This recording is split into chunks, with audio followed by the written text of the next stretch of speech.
Assalamualaikum warahmatullahi wabarakatuh. Kami dari kelompok 5 ingin menyampaikan materi tentang mampu memahami dan menjelaskan konsep sistem, model sistem umum perusahaan, pembuat dan pengguna sistem, dan etika dalam teknologi informasi.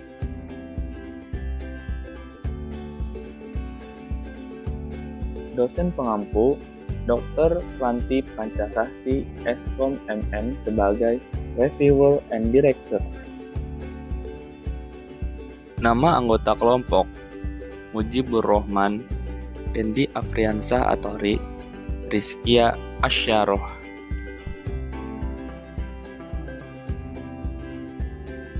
Konsep sistem.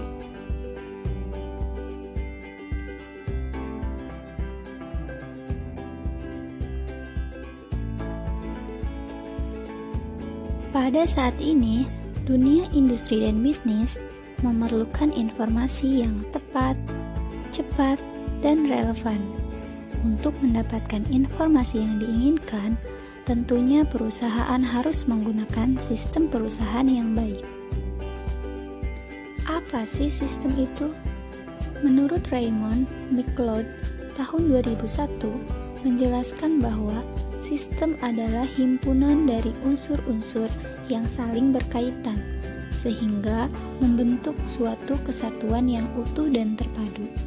Sedangkan menurut Gordon B. Davis tahun 1984 menyatakan bahwa sebuah sistem terdiri dari bagian-bagian. Dari definisi tersebut dapat disimpulkan bahwa sistem adalah kumpulan dari elemen-elemen yang saling berhubungan dan bertanggung jawab memproses masukan atau input sehingga menghasilkan keluaran atau output sesuai dengan keinginan atau tujuan perusahaan.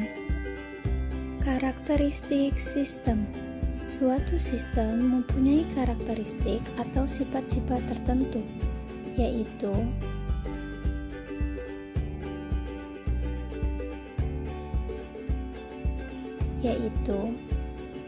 ada komponen, lingkungan luar sistem, batasan,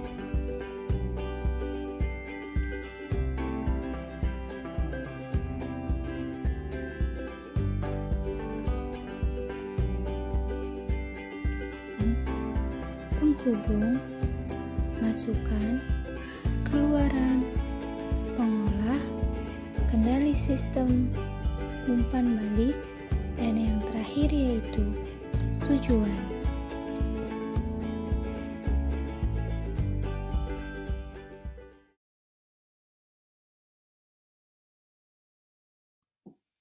Klasifikasi sistem. Sistem dapat diklasifikasikan ke dalam beberapa sudut pandang. 1. Sistem diklasifikasikan sebagai sistem abstrak sistem, dan sistem physical system.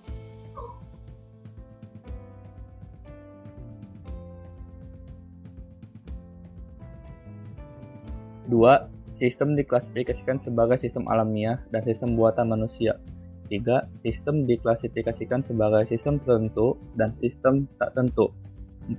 Sistem diklasifikasikan sebagai sistem tertutup dan sistem terbuka.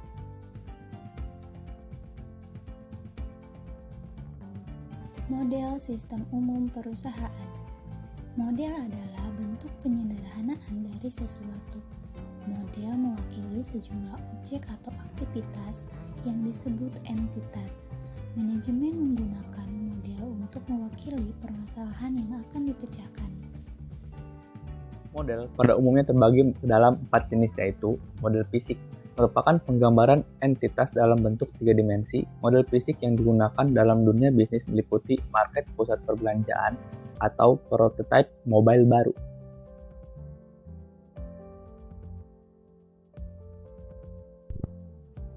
Model naratif, ada satu jenis model yang manajer gunakan setiap hari, namun jarang dikenali sebagai suatu model. Ini adalah model naratif yang menggambarkan entitasnya secara lisan dan tulisan. Oke. Model grafik menggambarkan entitasnya dengan jumlah garis, simbol, atau bentuk. D. Model matematika. Segala formula atau persamaan matematika, Keunggulan model matematika adalah ketelitiannya dalam menjelaskan hubungan antar berbagai bagian dari suatu objek.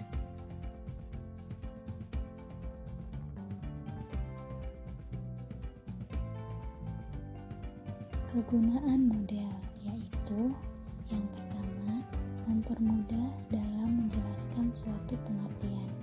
Yang kedua, mempermudah komunikasi. Dan yang ketiga yaitu memperkirakan masa depan.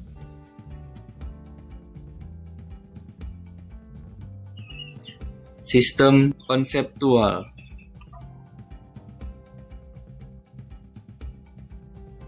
Sebagian sistem terbuka dapat mengendalikan operasinya sendiri, sebagian lagi tidak.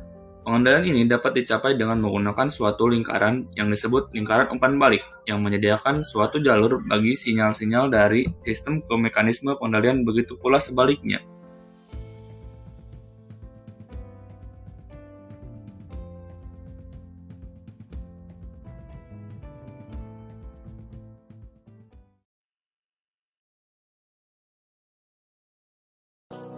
Ada dua jenis sistem lingkaran, yaitu A. Sistem lingkaran terbuka. Sistem lingkaran terbuka adalah suatu sistem tanpa umpan balik ataupun mekanisme pengendalian. Tidak dapat umpan balik dari sistem untuk mempengaruhi perubahan-perubahan dalam sistem. B. Sistem lingkaran tertutup. Sistem lingkaran tertutup adalah suatu sistem yang memiliki umpan balik dan mekanisme pengendalian. Sistem ini dapat mengendalikan output dengan membuat penyesuaian pada inputnya.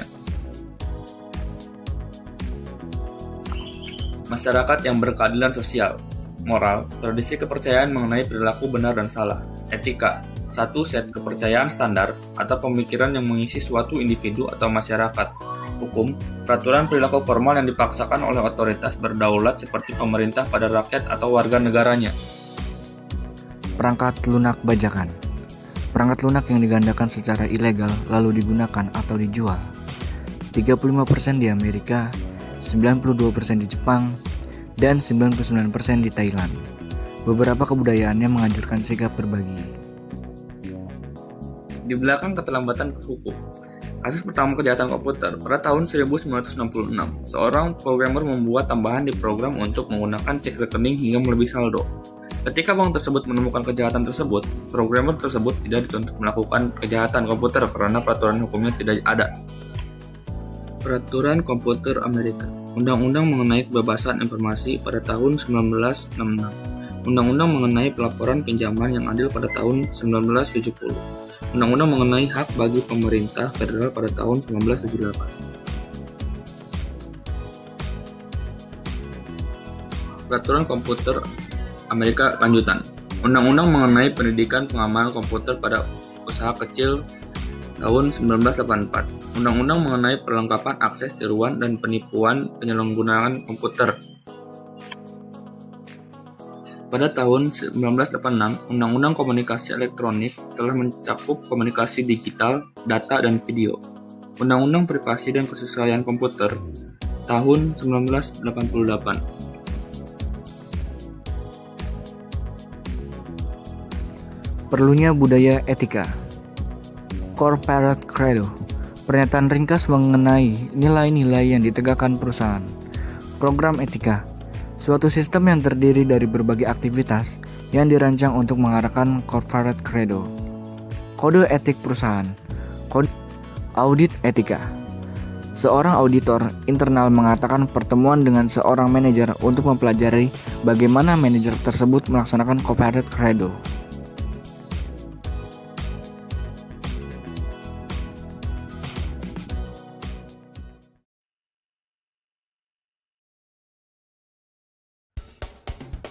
Penyelenggaraan sistem terdiri dari 1. Persiapan, kenal sistem perusahaan. 2.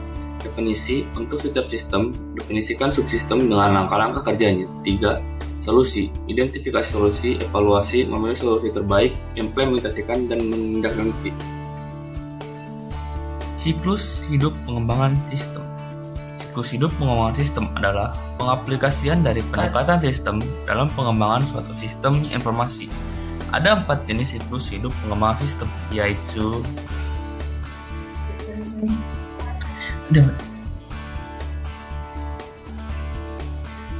A. Siklus hidup pengembangan sistem tradisional langkah-langkahnya. 1. Perencanaan. 2. Analisis. 3. Desain. 4. Implementasi. 5. Penggunaan.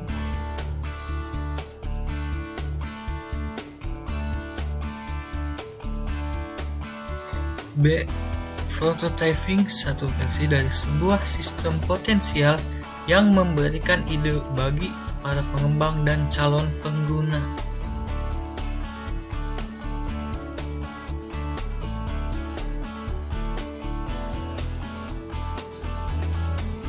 Jenis-jenis prototype.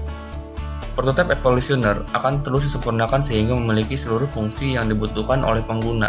2. Prototipe persyaratan dikembangkan ketika pengguna tidak mampu mengungkapkan dengan jelas apa yang diinginkan, sehingga prototipe ini berisi syarat-syarat fungsional dari sistem baru. C. Pengembangan aplikasi cepat. Pengembangan aplikasi cepat adalah siklus hidup pengembangan sistem yang ditunjukkan untuk menghasilkan sistem secara cepat tanpa mengorbankan kualitas.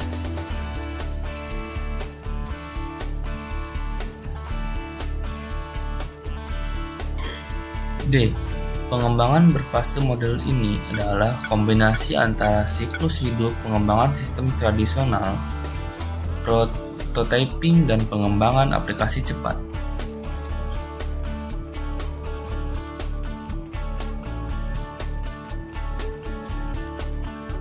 Pengembangan berfase adalah suatu pendekatan bagi pengembangan sistem informasi yang terdiri dari 3 tahap.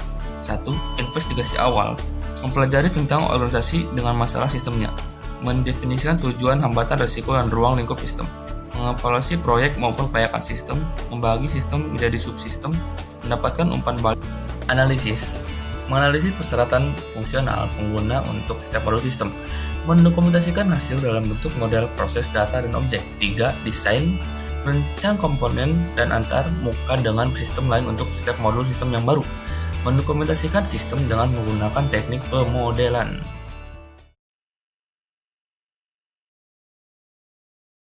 Pertanggungjawaban atas etika komputer. CEO memegang tanggung jawab utama. CEO harus 1. Sadar bagaimana komputer mempengaruhi masyarakat. 2. Berbuat sesuatu dengan memformulasikan kebijakan-kebijakan yang memastikan bahwa teknologi tersebut digunakan secara tepat. Pentingnya etika komputer. 1. Kelunturan logis. Kemampuan memprogram komputer untuk melakukan apapun yang kita inginkan. Kedua, faktor transformasi. Komputer dapat mengubah cara melakukan sesuatu. Ketiga, faktor tak kasat mata. Nilai Pembuatan dan penggunaan sistem. Cara membuat kinerja perusahaan yang baik. 1. Membuat perencanaan kerja SOP. SOP sangat berguna dalam menyeragamkan kinerja para karyawan, serta memastikan hasil kerja tetap efektif meskipun menggunakan biaya sekecil mungkin. 2. Memilih sumber daya manusia. Setelah menciptakan perencanaan kinerja yang baik, lanjutkan dengan memilih sumber daya manusia yang tepat. Dalam SOP yang dibuat, tentu sudah dapat terbaca kriteria karyawan yang dibutuhkan untuk menangani tiap-tiap pos kerja. Saat memilih karyawan, perhatikan bagaimana ia dapat bekerja secara individu dan dalam tim. Hal ini sangat penting karena memilih SDM yang handal dalam bekerja sama dalam tim adalah salah satu cara membentuk tim kerja yang efektif. 3. Menciptakan lingkungan kerja produktif.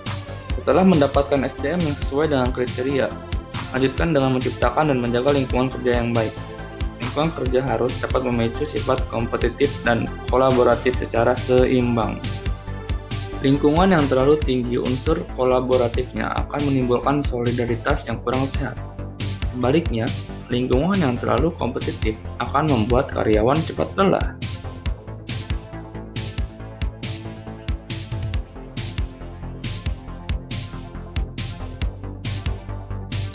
Belajar dari sistem lain. Beberapa hal yang bisa dipelajari dari usaha lain adalah terkait cara menciptakan sistem yang lebih efisien. Selain itu, perencanaan karir para karyawan juga merupakan hal penting yang perlu dicari tahu. Beberapa perusahaan justru besar karena mampu memberikan gambaran tentang jenjang karir pada karyawan yang loyal pada produktif. Pengembangan sistem. Baik manajer maupun para pengembangan sistem dapat menerapkan pendekatan sistem ketika memecahkan masalah.